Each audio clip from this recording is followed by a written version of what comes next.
Hello, very welcome back to Closing Bell on the 5th of February on the weekend. Looking forward to the second week of February and how the market will react. On my first instance thought, I think there will be more volatility ahead. Do not expect any calmness because the market is not really convinced. They were either in the bull or the bear, but I am taking the lower stance. Let me kick off a couple of stuff, and the first one will be the VIX. Okay, let me bring the VIX up again. It looks like the VIX is settling down, but the last star looks like an indecisive star. It's going up, it's going down, it's right in the middle just because of Amazon's great earnings. We're not sure, and then buying up Peloton over the weekend. We're not very certain that this will be really pushing the VIX down, because pushing the VIX down meaning that we're going to go back on the bull run. But is that the real case? Because the macroeconomics has not changed. And when I look at the RSI, it looks like it's trying to settle down. And then there's a gap between the 15 days and the 200-day moving average. Is it really coming down? But my take just now will be indecisive. It might jump back up to the 30s. So just expect for the worst situation, and let me back up my facts and why I think of it this way. Let's look at the whispers earnings for next week. The earnings for next week, another busy week ahead from the start of the 7th of February onwards.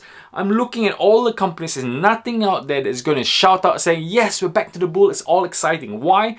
Look, Monday we've got Chag, who working from home will be a big thing. Everybody wants to go back to work because people are paying more. Take-Two interaction, potential buyout from other companies. Will they be smashing quarters? We're not too entirely sure. Tyson, Hasbro, Energizer, are they going to come with excuses on high expenditure because of the workforce? And again on Tuesday, you're going to see the likes of Peloton, Crochet, Lyft, Paycom. Are they going to be blaming on shortage of equipment? Are they going to be blaming on logistics again? Are they going to be blaming on workforce not coming back to work? That's what I'm seeing on Tuesday. And Wednesday, Disney, Twilio, Zynga, Mattel again. Are they going to be blaming on Omicron coming out in September, October, November, December that's affecting sales? That's what I'm hearing for Wednesday. And then Thursday, you've got Twitter, Global Payment, Upwork, Colorway. And again, are they going to be blaming on the declining of Facebook? Are they going to stick to Apple's iOS? Is Global Payment going to be showing declines just like the likes of PayPal? Again, I'm hearing all this in advance. Friday, you got Under Armour, you got Enbridge. Again, are they blaming on high control costs? So the excuses that I'm seeing just now, there's 4 that I want to showcase that you need to hear on. If they are using these excuses, I'll be disappointed. Okay, so workforce increase, overvalue, meaning are their expenditure going up because they have to pay more? The workforce getting people back to work, paying more. Is this a problem affecting the cash flow? If it is, it's not good. Omicron and expectation, are they going to blame Omicron for the decline of revenue for the sales? If that's coming in, that's not good.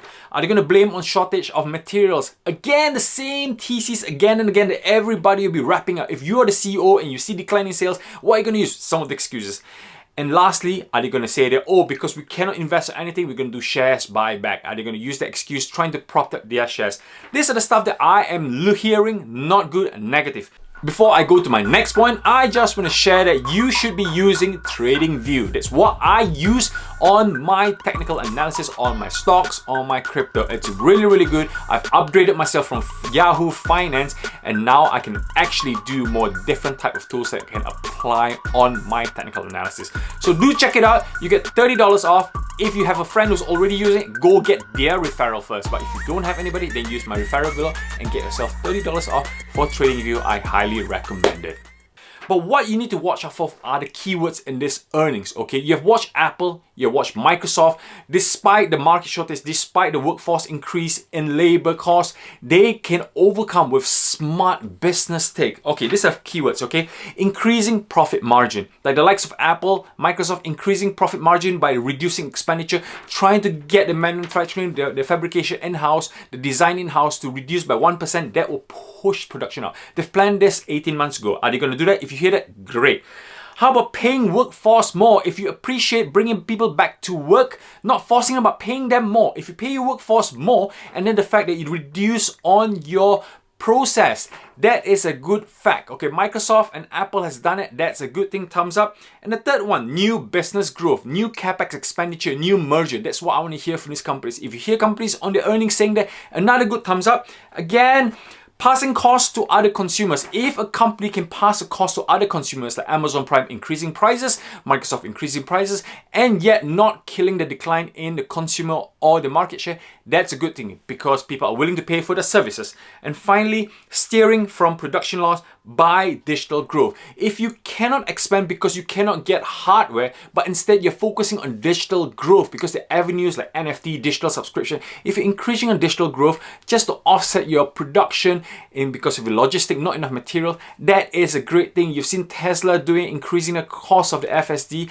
and then even though they cannot sell too much cars, that is what I want to hear. Smart business engineering move, smart business case like this. So these are the things that you have to watch out for the earnings, and these are the homework that you have to do. Because end of the day, if you get volatility period, what do? There's nothing much you can do, but you have to review your stocks to see which companies you're holding. Are they holding these great core values? Again, just to refact that I've said 3 keywords last time: great profit margin, decreasing multiples, and high revenue growth for 2022 are the 3 key things you need to watch for these companies. So these are the facts that I want to share. High volatility period, but not everybody will get kicked in the backside. The companies that will stand the test of time.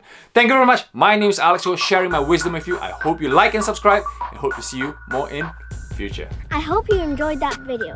Check out our website link below. More videos up here. Bye. Bye.